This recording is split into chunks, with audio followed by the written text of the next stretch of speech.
বাংলার মানুষ এখন পরিবর্তন চাইছেন। বাংলার মানুষ এখন একটাই কথা বলছে, ও দিদি পায়ে পড়ি রে, দয়া করে গদি ছেড়ে দে। যেখানে তিনি ধর্ণা দিচ্ছেন সেখানেই ধর্ণা দিতে থাকবেন। আর এদিকে বিজেপির মুখ্যমন্ত্রী শপথ নেবেন, তখন প্রাক্তন মুখ্যমন্ত্রীকে পদত্যাগ করতে হবে। এরপর তিনি সেখানেই ধর্ণা দিয়ে যাবেন।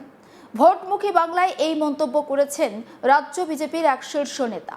ভোটের বেশ কিছুদিন আগে থেকেই অবশ্য রাজ্য বিজেপির নেতারা বলতে শুরু করেছেন তৃণমূল হেরে গেছে। 2026 বিধানসভা ভোটে আর ক্ষমতায় আসবে না তৃণমূল। এবার আর এক ধাপ এগিয়ে রাজ্য বিজেপির ওই শীর্ষ নেতার দিদি গদি ছেড়ে দে মন্তব্য নতুন মাত্রা যোগ করেছে রাজ্য রাজনীতিতে।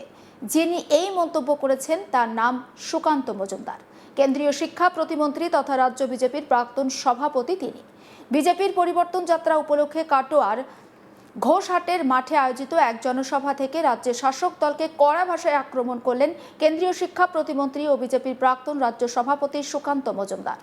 একবার শুনুন সুকান্ত মজুমদার ঠিক কি বলেছেন।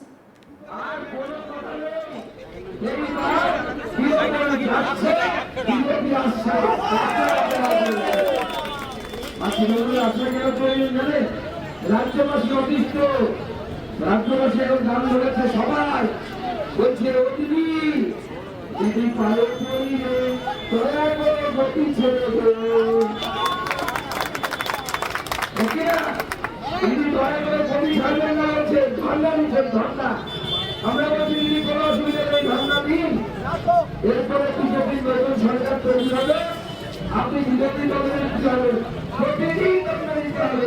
আপনার ধর্ণা দিতেই করে দেবো, আপনি ধর্ণা দিবেন না।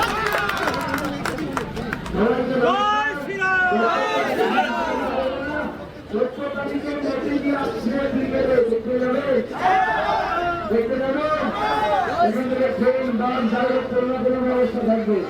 সবাই নিয়ে আসুন, চিন্তা করবেন না। বিজেপিকে বলবে লক্ষ্মী ভান্ডারের টাকা বন্ধ করে দেবো, বন্ধ করতে পারবে না।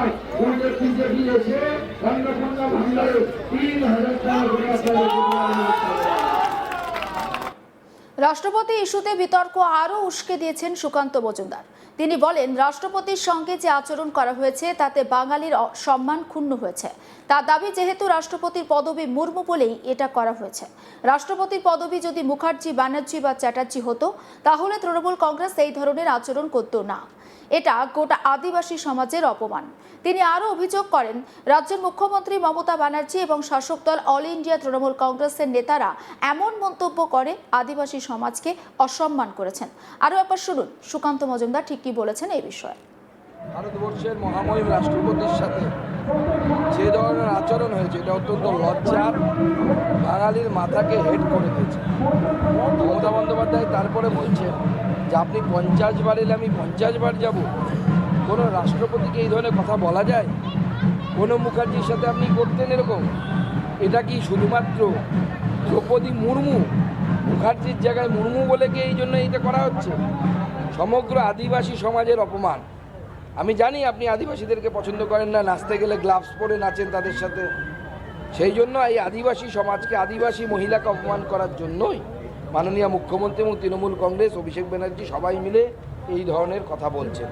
এটা যদি মুর্মুর জায়গায় মুখার্জি হতো, ব্যানার্জি হতো, চ্যাটার্জি হতো বা অন্য কেউ হতো, মজুমদারই হতো, তাহলে পরে তৃণমূল কংগ্রেস এরকম করতো না। শুধুমাত্র আদিবাসী বলে আদিবাসীদের একটাই দোষ, তারা বিজেপিকে ভোট।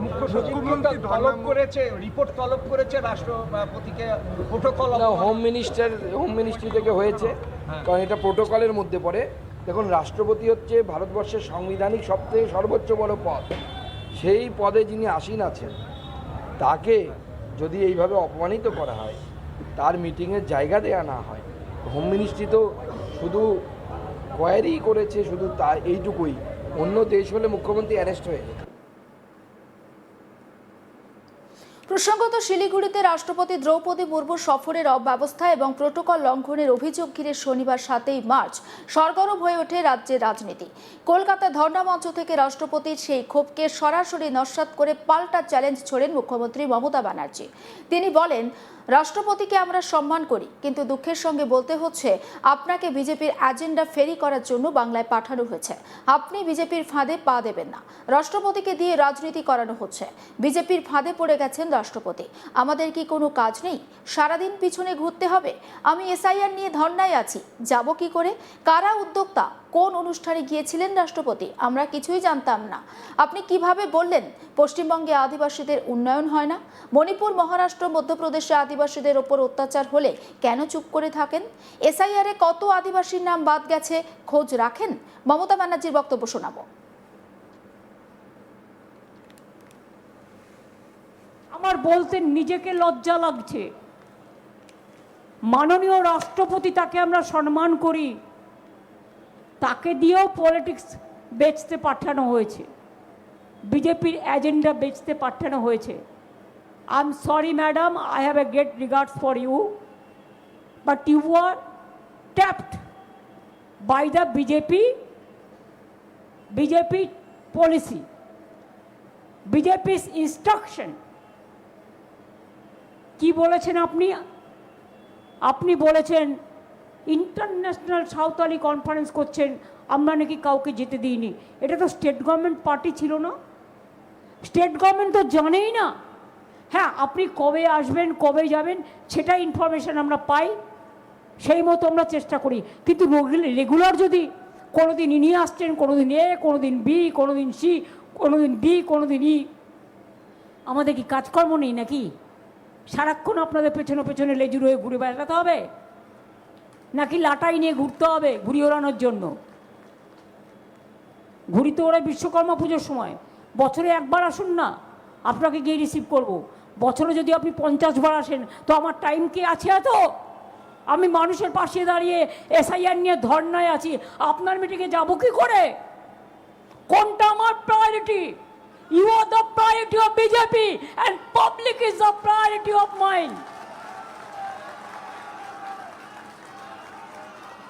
কোন সংগঠন অর্গানাইজ করেছে রিয়েলি আমি জানি না। The basic difficulties is I do not know what happened, what is the program, who are organizing the program, and it is whose program, who are attending the program, who are funding the program. আমি কিচ্ছু জানি না, আমি তো ধর্নায় বসে আছি। দুদিন আগে খবর পেলাম উনি আসছেন, এই পর্যন্ত। আপনি বলেন কি করে যে আদিবাসীদের জন্য এখানে কোনো কাজ হয়নি? সাঁওতালিরা জোট বাঁধো, আপনি জানেন না? সাঁওতালি যেমন আছে, ট্রাইবেলদের মধ্যে লোধাও আছে, সবরও আছে।